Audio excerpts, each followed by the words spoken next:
네, 설 연휴 가족들이 모이면 빠질 수 없는 대화 주제가 어르신들의 건강인데요.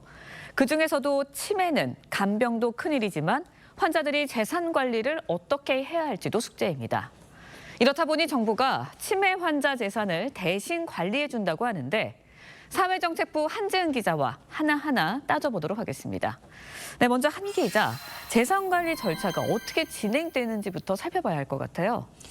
네, 치매 환자의 재산을 국가가 위탁받아 관리하는 공공신탁이 도입되는데요.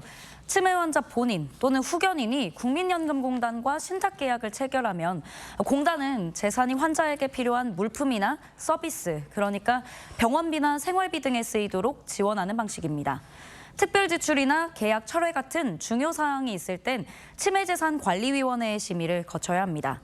정부는 올해 4월부터 750명을 대상으로 시범 운영에 들어가 2028년부터 본격 도입한다는 계획입니다. 그렇다면 어떤 재산이 관리 대상이 되는 거고 또 액수 제한도 있는지도 궁금하네요. 네, 일단 시범 사업에서는 현금과 지명채권, 주택연금 등으로 한정되고 액수도 최대 10억 원까지입니다. 민간 신탁의 경우 주로 10억 원 이상의 자산가들이 서비스를 받고 있어서 재산 관리에 사각지대가 있다는 지적이 끊이질 않았는데요. 이를 공공신탁으로 보완하겠다는 게 정부 설명입니다. 그래서 현재로선 수수료는 무료가 원칙입니다. 하지만 정부는 앞으로 재산 관리의 범위나 대상을 확대해 나갈 방침이라고 밝혔습니다. 또 치매 환자의 부동산이나 다른 금융소득 등이 대상이 될 가능성이 있는 거죠. 직접 설명 들어보시겠습니다. 어떤 금액이 적정할지 그리고 어떤 분들을 더 추가로 해야 할지는 더 시범 사업을 토대로 확정을 할 예정입니다. 네, 이렇게 정부가 나선다는 건 그만큼 치매 환자가 급증하고 있고 재산 관련 분쟁, 피해 사례도 속출하고 있다는 이야기인 것 같은데 맞나요?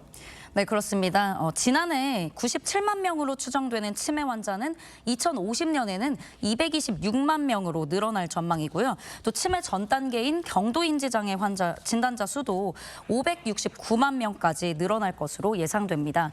현재 치매 환자들의 보유 재산은 172조 원, GDP의 6.9% 정도로 추산되는데 2050년이 되면 그 규모가 488조 원까지 늘어날 전망입니다.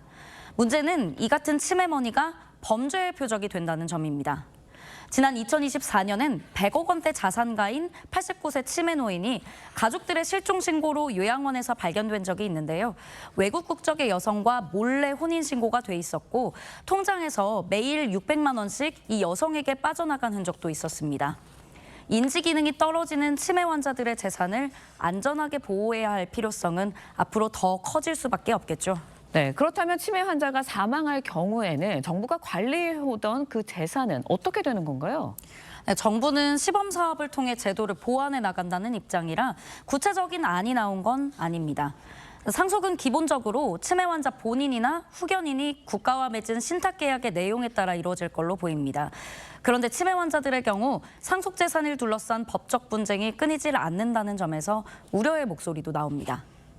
소유자를 지정할 정도의 온전한 능력이 있는 사람인가 판단 능력이 왔다 갔다 할 수도 있잖아요. 신탁법에 따른 절차나 그 이유를 다툼이 생기지 않도록 분명하게 좀 정해두면 좋을 것 같고.